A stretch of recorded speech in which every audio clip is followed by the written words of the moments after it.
E aí, pensa só, será que dá para resolver um aperto financeiro daqueles urgentes usando só o poder da mente? Parece meio coisa de filme, né? Mas hoje a gente vai mergulhar num método que propõe exatamente isso. E tudo começa com uma pergunta que, olha, muita gente se faz. Pois é, a questão é essa aí. É um desafio super real, né?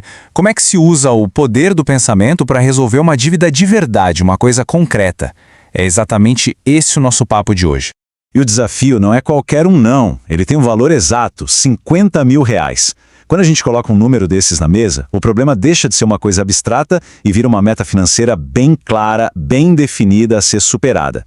Beleza, então a pergunta de R$50 mil é como é que se transforma esse problemão numa solução de verdade? O caminho que a gente vai explorar aqui começa todo na cabeça, mas a promessa é que ele muda o mundo aqui fora e tudo isso se baseia num princípio fundamental. E que princípio é esse? É a chamada Lei da Suposição, que ficou bem conhecida com o autor Neville Goddard. Pensa nela como o alicerce de tudo que a gente vai ver. E olha, ela propõe virar de cabeça para baixo o jeito como a gente costuma encarar nossos objetivos. A ideia aqui é radical mesmo. É o seguinte, o que acontece dentro da gente cria o que acontece fora. Ou seja, aquilo que a gente assume, que a gente sente como se já fosse verdade aqui dentro, acaba dando um jeito de aparecer no mundo real. É uma virada de chave, né? Um conceito muito, muito forte. Ok, muito legal na teoria, mas e na prática? Como é que se faz isso? Bom, o método não fica só na filosofia, não.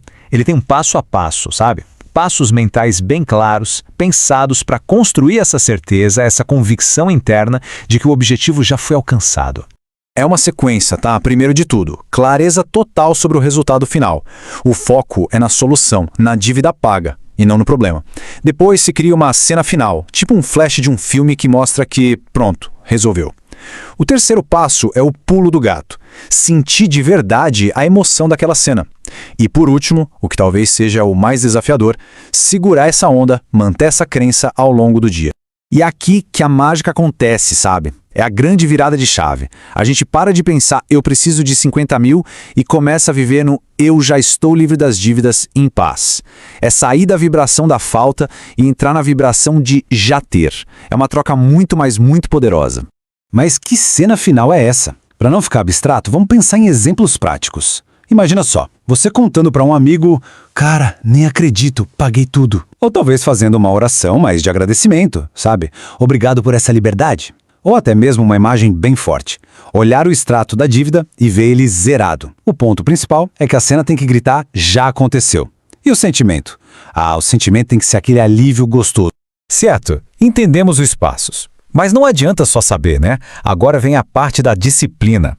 É preciso transformar isso numa rotina, num ritual diário mesmo, para martelar essa nova realidade na nossa mente. E essa rotina é bem estruturada, dividida em 3 momentos-chave do dia. Começa de manhã, logo ao acordar, para já definir a intenção do dia. Continua durante o dia, principalmente quando bate aquela ansiedade, aquela dúvida. Você usa isso como uma âncora para voltar para o estado desejado. E termina a noite antes de dormir, que é considerado um momento de ouro para conversar com o nosso subconsciente. Olha só que exemplo forte de afirmação. Presta atenção nos detalhes. Tá tudo no presente. Eu já estou livre. E tem mais.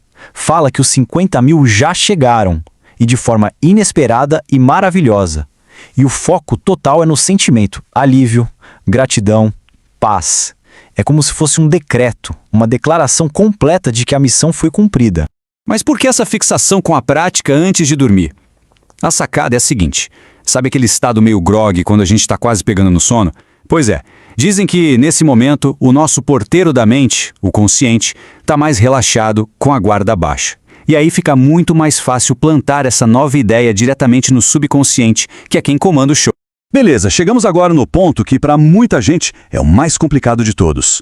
Depois de fazer todo esse trabalho interno, de visualizar, sentir, afirmar, vem a parte de soltar, confiar. É a tal da arte de liberar o controle. Porque é batata, né? A nossa mente lógica vai começar a gritar, tá, legal, mas e aí? Como isso vai acontecer? O dinheiro vai cair do céu? São exatamente essas perguntas que podem colocar tudo a perder, porque elas geram dúvida, resistência e ansiedade. E a resposta para isso é tão simples que chega a ser chocante. O como não é da nossa conta. Simples assim. De acordo com este método, a partir do momento em que a gente tenta controlar ou prever como a coisa vai se desenrolar, a gente acaba atrapalhando o processo todo.